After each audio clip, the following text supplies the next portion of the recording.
Iran কি আগেই ইসরায়েলে হামলা চালাবে? নেতানিয়াহু কি ভয় পেল ইরানকে?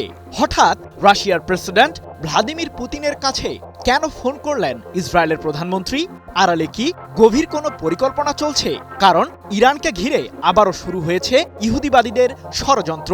যে কোনো দিন ইরানে পুনরায় আক্রমণ চালাতে পারে ইসরায়েল ও যুক্তরাষ্ট্র, এমন আভাস এরই মধ্যে পাওয়া গেছে। যুদ্ধের আড়ালে কূটনীতি, কে খেলছে দ্বিমুখী খেলা? পুতিনের হাতে কি এখন মধ্যপ্রাচ্যের ভাগ্য নির্ধারণের চাবি? সাম্প্রতিক সময়ে মার্কিন প্রেসিডেন্ট ডোনাল্ড ট্রাম্প ও তার ঘনিষ্ঠ বন্ধু ইসরায়েলের প্রধানমন্ত্রী বেনিয়ামিন নেতানিয়াহু সম্মিলিতভাবেই ইরানকে হুঁশিয়ার করেছেন, পারমাণবিক ও ক্ষেপণাস্ত্র কর্মসূচিতে ইরান আরও এগিয়ে গেলে দেশটির বিরুদ্ধে পুনরায় সামরিক অভিযান চালাতে সময়ক্ষেপণ করবে না ইহুদিবাদীরা, এমন বার্তাই দেন তারা। পাশাপাশি বিভিন্ন দাবিতে ইরানের চলমান আন্দোলনে দেশটির সরকার বিক্ষোভকারীদের উপর সহিংসতা জোরদার করলে সেখানে হস্তক্ষেপ করবে মার্কিন প্রশাসন, এই হুঁশিয়ারিও দেন ট্রাম্প।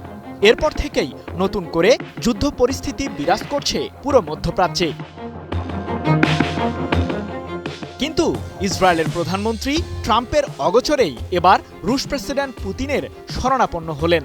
ইরানে হামলার কোনো পরিকল্পনা নেই ইহুদিবাদী দেশটির ফোনালাপে, এমনটি পুতিনকে জানিয়েছেন নেতানিয়াহু। শুধু তাই নয়, এই বার্তা রুশ প্রেসিডেন্ট যাতে ইরানের সর্বোচ্চ ধর্মীয় নেতা আয়াতুল্লাহ আলী খামেনির কাছে পৌঁছে দেন সে অনুরোধও করেন ইসরায়েলের শাসক। ৬ জানুয়ারি এক প্রতিবেদনে বিষয়টি নিশ্চিত করেছে তুরস্কের সংবাদ মাধ্যম টিআরটি ওয়ার্ল্ড। মূলত নেতানিয়াহুর ধারণা, ইসরায়েলকে ঠেকাতে এবার প্রথমেই হামলা চালাবে ইরান।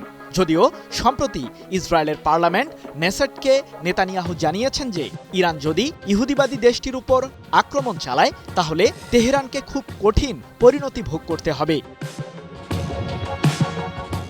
প্রশ্ন হলো, নেতানিয়াহুর এমন আশঙ্কার আসল রহস্য কি? ইরানের সামরিক প্রস্তুতি নিয়ে সম্প্রতি বেশ কিছু তথ্য প্রকাশ করেছে ইসরায়েলের সংবাদ মাধ্যমগুলো, যেখানে তারা দাবি করেছে যে নতুন করে যুদ্ধের শঙ্কা তৈরি হওয়ার পর থেকেই নিজেদের ব্যালিস্টিক মিসাইলগুলোকে পূর্বের চেয়েও শক্তিশালী করছে তেহরান। এমনকি এরই মধ্যে সামরিক বাহিনীর সমরকৌশল বৃদ্ধি করতে বিভিন্ন ধরনের মহড়াও আয়োজন করেছে Iran. Japan Bangladesh joint venture company JBS holdings limited. এদিকে যুক্তরাষ্ট্র ও ইসরায়েলের সম্মিলিত হামলার হুমকির পর ইরানের পররাষ্ট্রমন্ত্রী আব্বাস আরাকচি জানিয়েছেন, স্ট্যান্ড বাই মুডেই রয়েছে ইরানের সশস্ত্র বাহিনী। কেউ যদি ইরানের সার্বভৌমত্বে আঘাত হানে তাহলে কোথায় প্রতিরোধ বলয় গড়ে তুলতে হবে সেটা ভালোভাবেই জানে দেশটির সামরিক বাহিনী।